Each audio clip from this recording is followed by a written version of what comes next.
Hey guys, good morning sa inyong lahat. Day off ko ngayon. Simula ng 4 days off ko. Galing akong 3 days straight na duty. Pagod din pala. Iba kasi yung iba kasi talaga yung activities ng day shift kaysa sa night shift noon nung night shift ako. So yun. Ako yung magwo-walking lang. Bagong buhay na. Kailangan medyo healthy living na para magandang labs. Update lang sa work.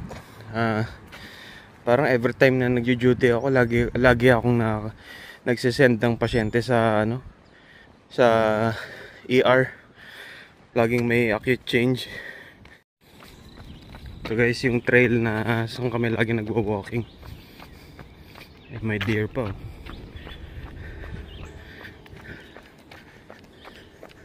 Yun pa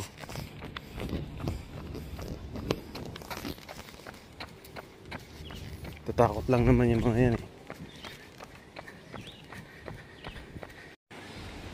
And guys, may dinidiscover kaming mga walking trail dito sa Silver Spring.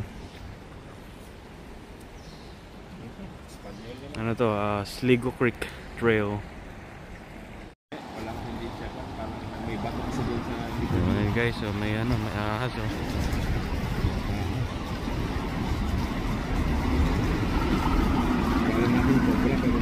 Hindi.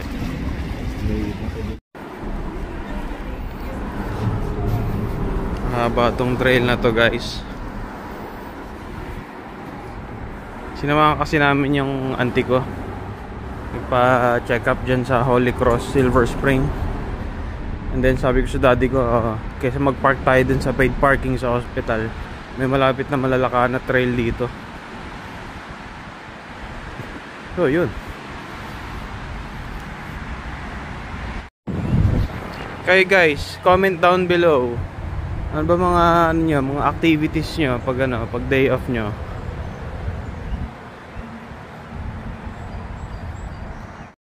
Ayan na part ng trail, madadaanan yung Holy Cross dito sa Silver Spring. Shoutout kung mayroong mga nagtatrabaho, mga Pinoy dyan Holy Cross.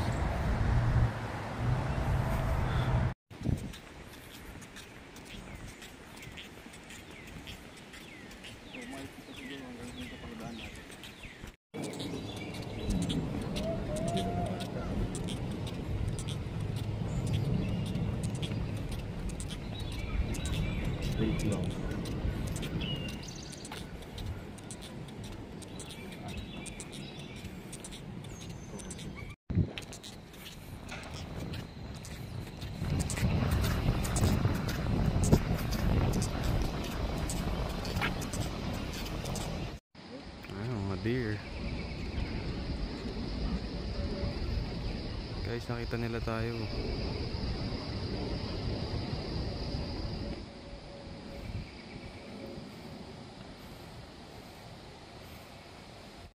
Hindi man lang nila ayusin itong dito. Isang kon lang naman yun.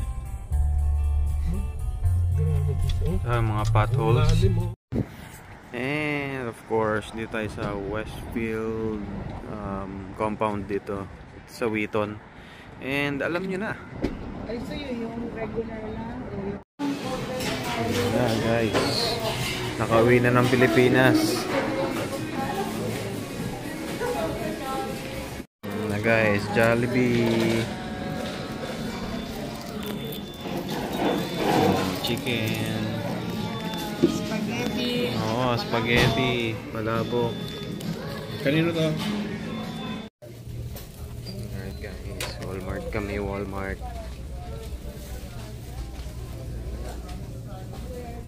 Ano, tapos na? Hindi pa? Toilet tissue pa. Toilet tissue? Anong toilet tissue mo? Paper plates. Hello, day off. Day off. Inday at ni Dudong. Happy birthday ma. Happy birthday to you. Happy birthday to you. Happy birthday, happy birthday. Happy birthday to sister. Make a wish. Make a wish. 18 years old. gloomy na naman ang weather. Morning, day off ako, 1 day lang. Balik na naman bukas. Yan yung nabiling bulaklak ni Nikaw na halaman.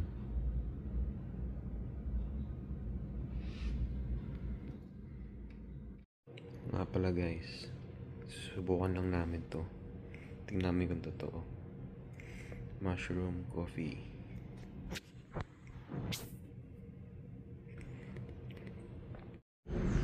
What's up guys? Good morning. Happy gloomy. Hindi nga happy gloomy morning. 8 o'clock dito sa Maryland, Eastern Time. So yun, walking lang. Kaya magbagong buhay na.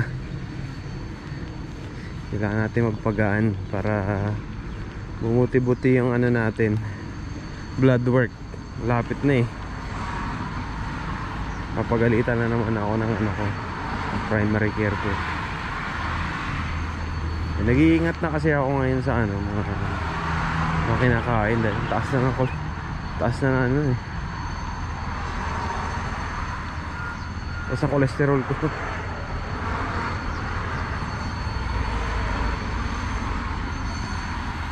So yun, ang topic ngayon, yung visa bulletin na gumagalaw, 'di ba?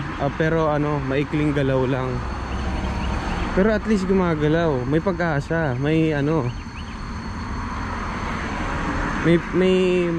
mape-predict nyo kung ganun yung galaw. At least na nabubuhayan kayo, na andyan na, parang nilalamon na kayo ng Amerika. Ganun ba yun? Na parang palapit na ng palapit yung turn nyo. So yun nga, katulad nyo rin naman kami nung time din namin nun na palapit na ng palapit yung priority date namin maging current. Parang parang excited ka na, parang kinakabahan ka na, parang totoo na ba? Malapit na yung turn ko. Parang iniisip mo kahit wala ka pang interview ng embassy, parang iniisip mo, malapit na akong umalis ng Pilipinas. Isa rin ba kayo sa gano'n na parang nararamdaman yun? So yun na, i-grab nyo yung feeling na yan. Medyo may mix, excited. Pero yun nga, anxious ka. Ito nga yung topic anxious ka kung anong kailangan mong i-prepare. Kasi alam mong hindi na siya Pilipinas, hindi na rin siya Philippine culture yung papasukin mong country. Hindi mo alam kung anong meron. Napapanood mo lang naman sa mga ibang vlogs and sa mga movies or sa mga series, pero hindi ka pa rin sure kung ganun ba talaga ang pakiramdam, kasi napanood mo lang iba yung nandito ka, tsaka iba yung sa napapanood mo.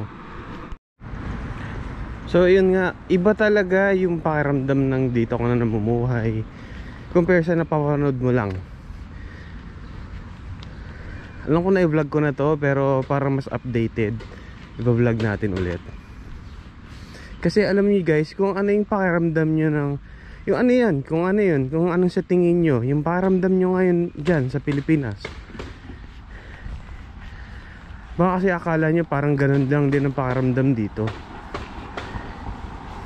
May factor din kasi kung nasan ka ngayon, akala mo parang ganyan lang din yung level ng mo, yung pakiramdam mo kapag nandito ka. Ibang iba talaga, sobrang iba.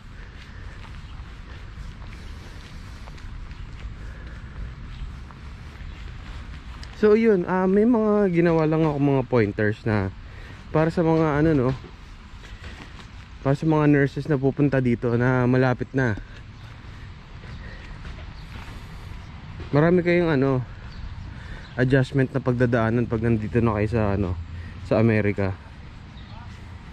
Unang-una dyan, yung environment sa hospital at sa unit, kung saan na kayo magwo-work.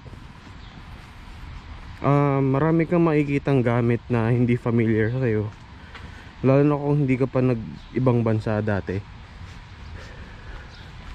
So isa to sa mga nakakaano, no, medyo nakaka-overwhelm at medyo nakakatakot kasi gusto mo maging familiar dun sa mga ano, instrument or mga equipment na ma-handle mo. Pero parang takot ka magtanong, lalo na sa ibang lahi. Minsan kasi 'di ba hindi tayong komportable magtanong, lalo na kapag mag-i-English ka.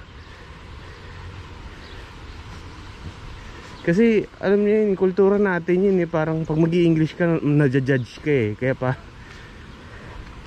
So huwag kayong matakot kasi naiintindihan naman nila yung ano yung parang point mo. So magiging komportable ka pagdating ng araw.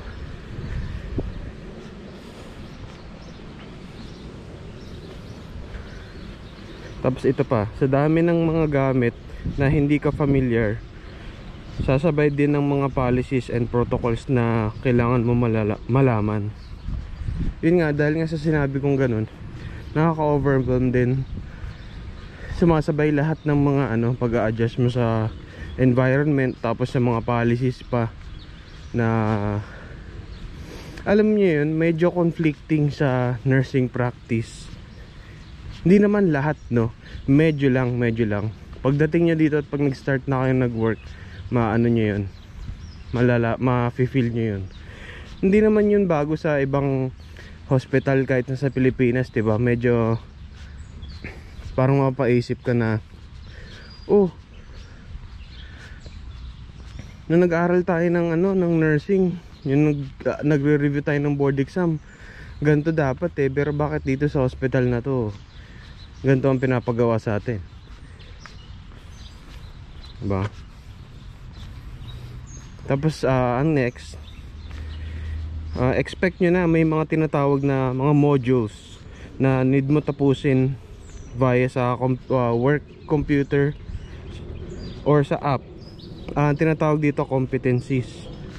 Ewan ko sa Pilipinas, wala naman ako ng ganyan na. Meron na ba tayong mga ganyan sa atin sa Pinas? May mga competencies, mga ginagawa sa computer, mga modules. So taon-taon may ganyan. Pero ang kagandahan, nag-aaroon ka ng points para sa renewal ng license mo.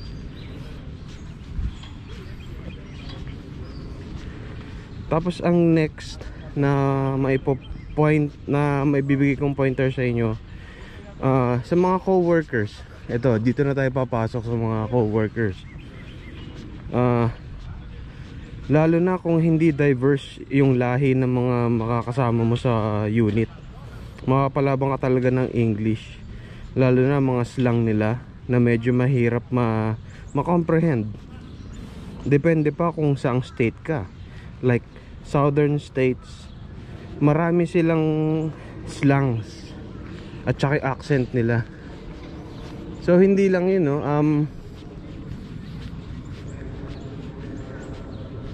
Lalo na sa ano, saan kami nanggaling, sa Alabama. So southern na mga state yun. Isa sa mga southern na state yung Alabama. Yung mga lokal doon, meron silang tinatawag na sayings. Yung parang, so yun nga, phrase siya na isa lang yung meaning nun. So parang hindi mo alam kung paano ka magre-respond dun sa mga ganong tanong nila or ganong mga reaction nila. Kasi parang sa dami nilang sinabi, isa lang naman yung ibig sabihin nun na parang medyo hindi mo pagets. So paano kayo makaka-adjust dun? Kausapin nyo lang silang kausapin. Tsaka huwag kayong mahihiya na sabihin na hindi nyo alam yung sinasabi nila.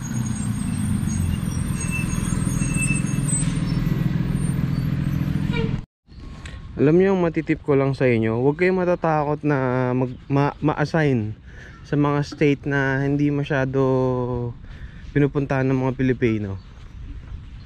Tulad ng mga state na napuntahan namin, Mississippi, Alabama.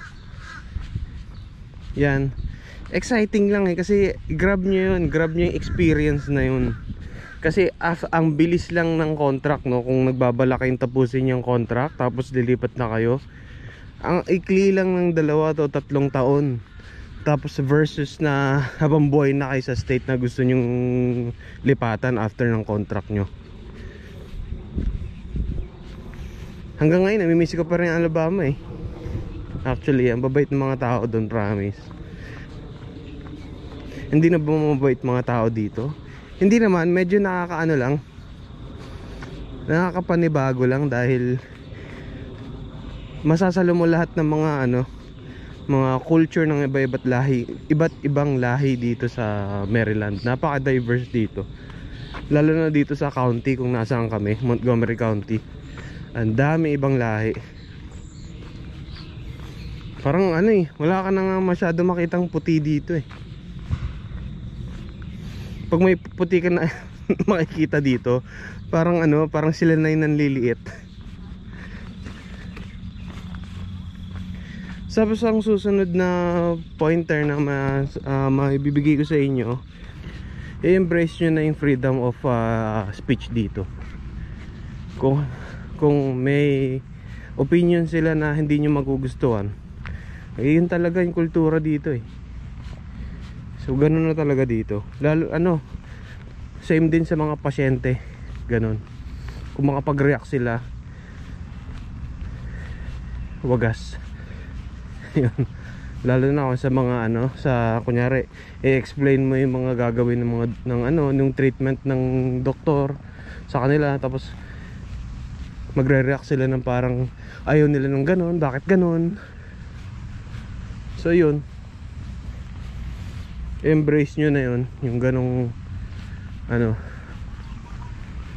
culture.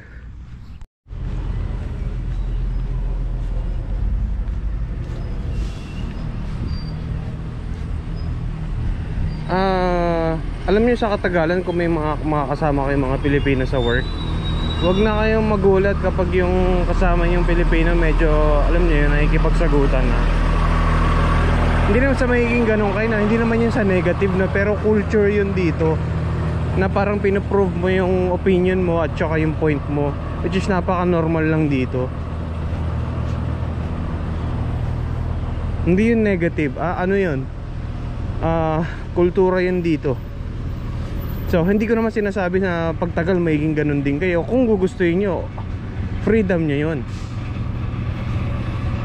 Tapos next, kapag naman medyo diverse ang lugar kung nasaan ka, saan ka mapupunta, madalas mo maririnig sa pasyente mo na, are you a Filipino? Ganon. Parang ina-acknowledge nila yung yung difference ng ng features mo, ng feature mo, kasi alam mong iba ka eh. Alam nilang iba ka.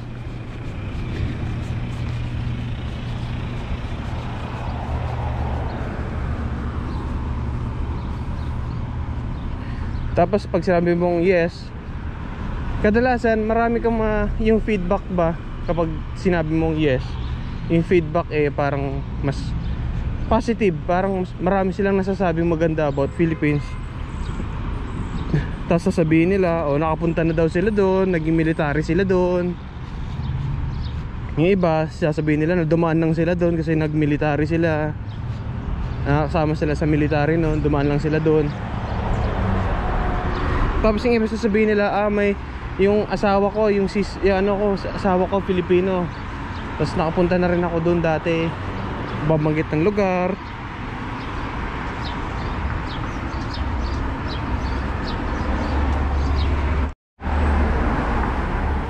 Guys, andito pala tayo sa Old Town Gaithersburg. Yan.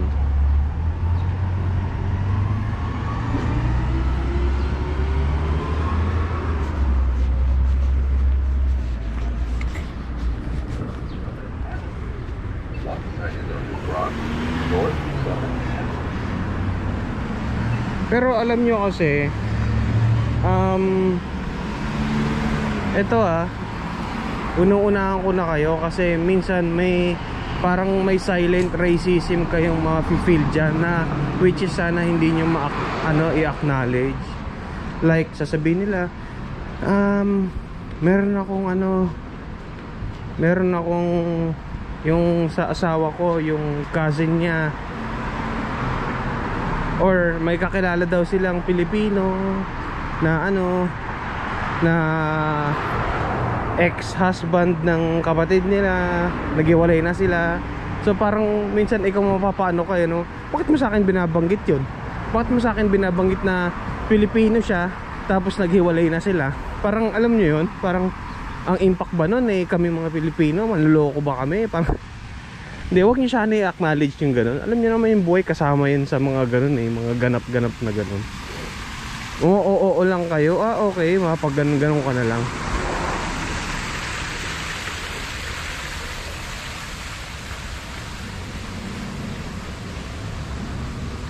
So yun lang yung mga, at marami pang iba, no. Kung sino dito mga nanonood nandito na sa Amerika, share nyo rin yung mga ano, mga gusto nyong iparating sa mga bagong mga Filipino nurses na pupunta dito. Kung ano ba yung mga may expect nila sa journey nila na pag-adjust dito sa Amerika. So yun guys, thank you so much sa panonood. Nagte-thank you ako kasi hanggang ngayon nanonood pa rin kayo. Alam nyo minsan ano, hindi naman sa tinatamad na ako mag-vlog, no? Hindi naman. Ba't ko ba minention yun? Hindi naman sa tinatamad ako mag-vlog. Hindi ko na alam kung anong content ang gagawin ko, kasi parang feeling ko na ibigay ko na lahat. So mas marami akong nursing content nung nasa Alabama tayo, kasi nasa hype pa ako ng pag-a-adjust nun. And then lahat talaga sinasabi ko talaga kung ano sa tingin ko eh. Well, actually nag-a-adjust pa rin naman kami dito sa state na to.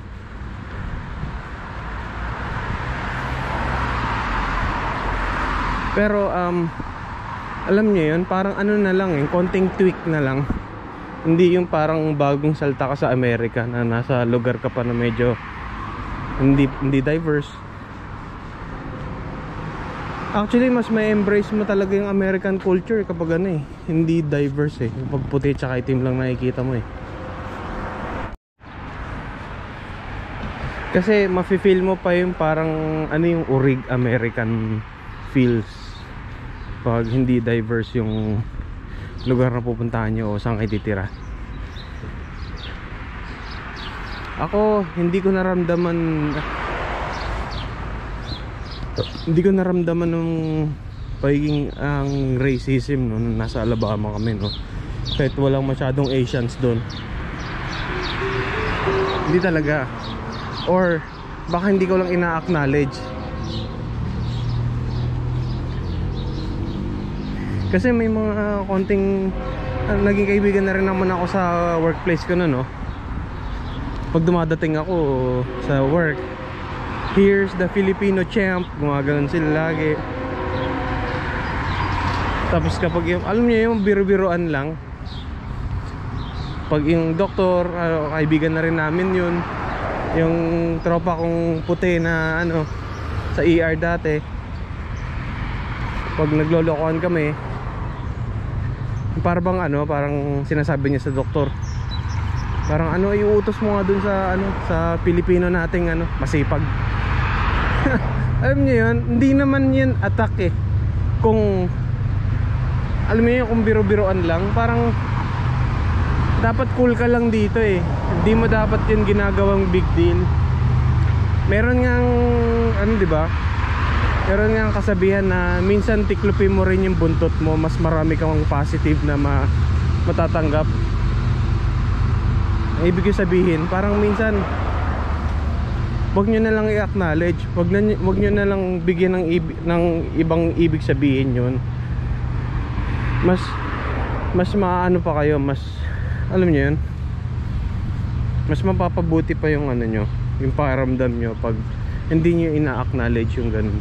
Kasi alam ko, kasama sa mga anxiety nyo na ano, malapit ako punta ng Amerika, hindi ba yung, ano, hindi ba maraming racist dun sa pupuntahan ko, mga ganun. Alam nyo, huwag kayong matakot, promise, malaya dito eh. At saka ano, halos lahat ng state eh, ano, parang inaano na nila yan. May campaign na sila sa ano, mga ganyan, anti-racism, mga ganun. So lahat ng tao aware na. kahit yung mga lokal na ano, wag silang magiging ano, racist towards ibang race. Except na lang talaga sa mga sobrang baliw, no? Yan talagang may tama talaga sa utak, no? Hindi nyo maiiwasan yung mga, minsan pag namamasyal kayo sa mga big and famous cities, na makakita kayo ng mga, alam nyo, yung mga talagang mentally challenged na naglalakad sa kalsada, sumisigaw-sigaw, nagsasalita mag-isa. So expect nyo na hindi naman na-atakein kayo, no? So hindi ko alam kasi hindi ko pa na-experience. Pero minsan makita ka lang sa daan ano yung lahi mo, pero baliw lang talaga sila eh. So yun guys, thank you so much. Dito na lang muna, and kita-kita tayo sa next vlog. Siguro magsasagot tayo ng mga ibang mga nagtatanong. May mga ibang inquiries yung mga nagko-comment dito sa channel natin, sa mga videos natin. So next episode gagawin ko, hindi ko siguro mailalahat, no? Medyo naano na ako eh, natabunan na ako sa mga tanong eh. Pipiliin ko na lang yung mga ano, sa tingin ko masasagot ko. So ayun guys, thank you so much. Dito na lang muna.